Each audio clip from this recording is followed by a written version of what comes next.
सुमंत खाली रथ लेकर अयोध्या पहुंचे। लोग दौड़ दौड़ कर पूछते, मंत्रीवर राम कहाँ है? राम लक्ष्मण और सीता को कहाँ छोड़ आए? सुमंत नीची गर्दन किए बिना बोले ही राजमहल की ओर बढ़ते गए। उन्हें अकेला आते देखकर रानियां भी जोर जोर से रोने लगी। राजा ने पूछा, बेटा राम कहाँ है? पुत्री सीता ना जाने कैसे रहती होगी। राजा अनाथ की तरह रोने लगे। सुमंत ने भी रोते रोते सब हाल कह सुनाया। कौशल्या छाती पीट पीट कर रोने लगी। राजा दशरथ ने अपने अपराध के लिए कौशल्या से क्षमा मांगी। राम को अयोध्या से गए 6 दिन हो गए थे। तब से राजा दशरथ भी यूं ही पड़े थे। आधी रात होने को आई, तब उनका श्रवण कुमार के पिता द्वारा दिए गए शाप की याद आई। उन्होंने कौशल्या से कहा, एक बात मैंने तुमको अब तक नहीं बताई है, आज बताता हूँ। हमारे तुम्हारे विवाह के पहले की घटना है। एक बार वर्षा ऋतु में सरयू नदी के किनारे मैं शिकार खेलने गया। उन दिनों शब्दभेदी बाण चलाने का मुझे बड़ा शौक था। अंधेरा हो चला था। आई का एक नदी के हाथी के पानी पीने की सी आवाज आई। उसी को लक्ष्य करके मैं बाण चला दिया। तभी मनुष्य के तड़पने की आवाज आई।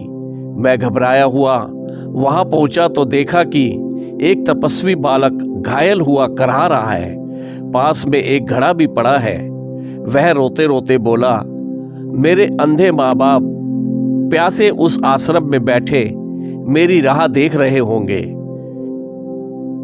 कृपा करके उनके लिए पानी लेते जाइए। इतना कहकर उसने दम तोड़ दिया।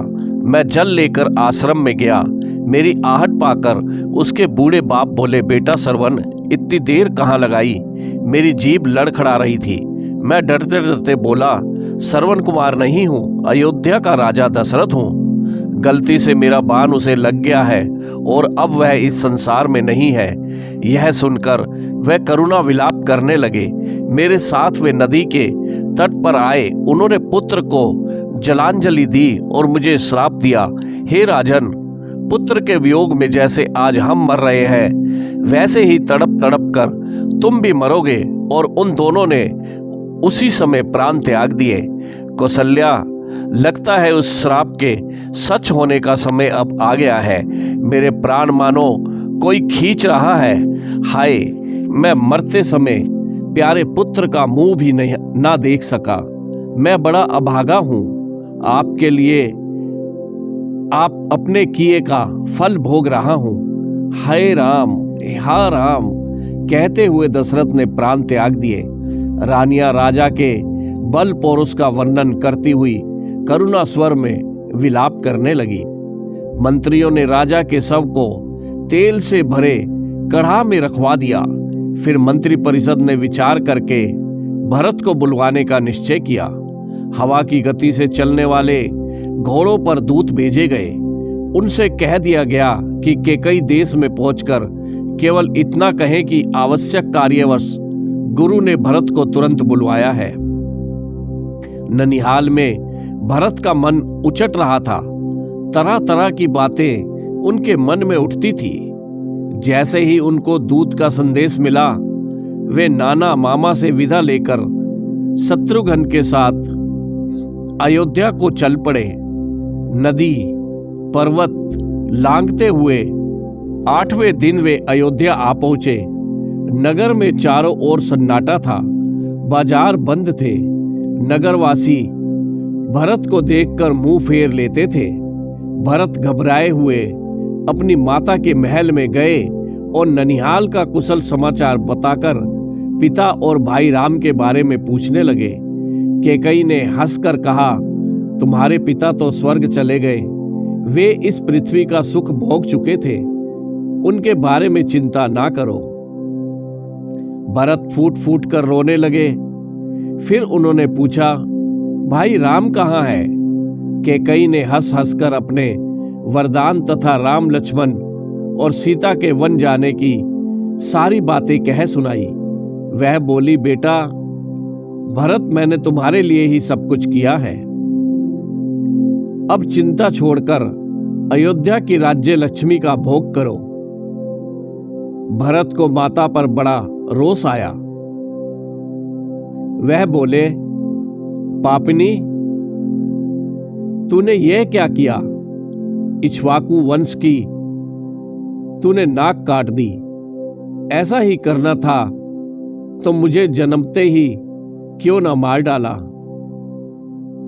इस बीच राज्य के मंत्री भी वहां आ गए थे। उनके सामने भी उन्होंने केकई को बहुत भला बुरा कहा। वह बोले, मंत्रियों, आप भी सुन ले। मेरी मां ने जो कुछ किया है उसमें मेरा कोई हाथ नहीं। मैं शपथ पूर्वक कहता हूं।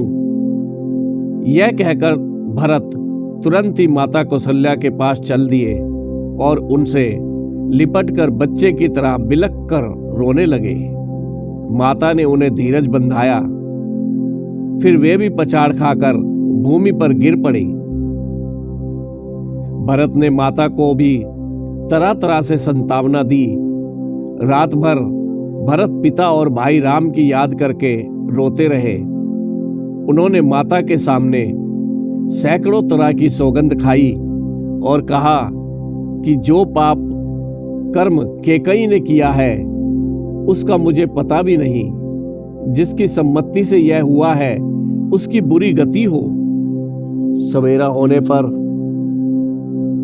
दशरथ का चंदन की चिता पर दाह संस्कार किया गया।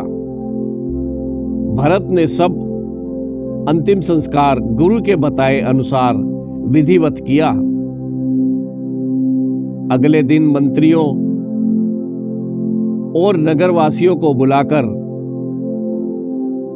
भरत ने कहा, अयोध्या का राज्य सबसे बड़े भाई राम का है। आप सभी उन्हीं के हैं। राम को लौटा लाने के लिए मैं कल ही चित्रकूट जाऊंगा। आप भी चले, माताएं भी चलेंगी, प्रजा भी चलेगी और साथ में चतुस्नी सेना भी रहेगी। गुरु वशिष्ठ से भी मैं चलने के लिए प्रार्थना करूंगा।